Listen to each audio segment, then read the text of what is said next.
All right.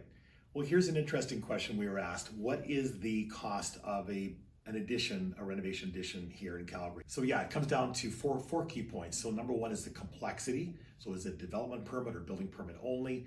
I call it a wet space or dry space. Does it have a washroom in it, a wet bar, that kind of thing? And then of course the quality of the interior exterior. Does it have a vaulted ceiling? Does it have exposed beams? Is it stucco? Is it hardy? Is it vinyl siding? Those are the things that really impact it. And of course, doors and windows really impact that as well. And fourthly, does it have a basement? So is it on a crawl space or does it have a fully functional basement below it? I mentioned complexity as the first element. So it really comes down to is it discretionary or is it contextual? And just simply that simply means, is it a building permit or development permit? And with the development permit, is it within contextual guidelines of 40 square meters? Does it fit the side yard and backyard or front yard setbacks? Those all determine the complexity. So the next item I mentioned was the wet space or dry space. And what I mean by that is, does it need plumbing? So if it's just a family room addition with no plumbing, natural gas is one thing. If it had a fireplace to it, that's pretty easy to run.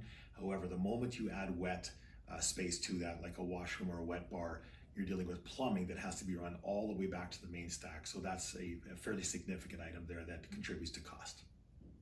So the third thing that I mentioned was the quality of the build. So is it a standard 8-foot ceiling? Is it 9 foot? Is it vaulted? Is it exposed beams? Is it stucco? Is it vinyl siding or hardy? So all those things contribute to the cost, of course.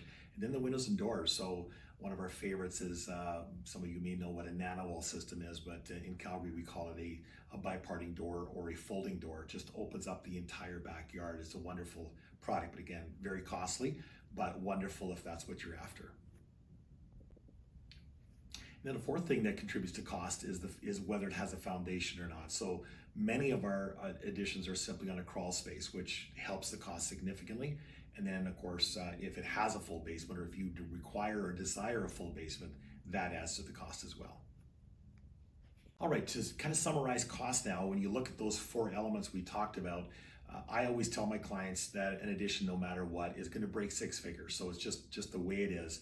Rarely do we do small additions anyway. If you're doing just a mudroom, of course, that's a little bit different story. You might be just under 6, but you're going to be into low to mid 100s just to start. And then beyond that is all the extras I talked about, like the wet space, the vaults, the exposed beams, stucco or hardy versus vinyl.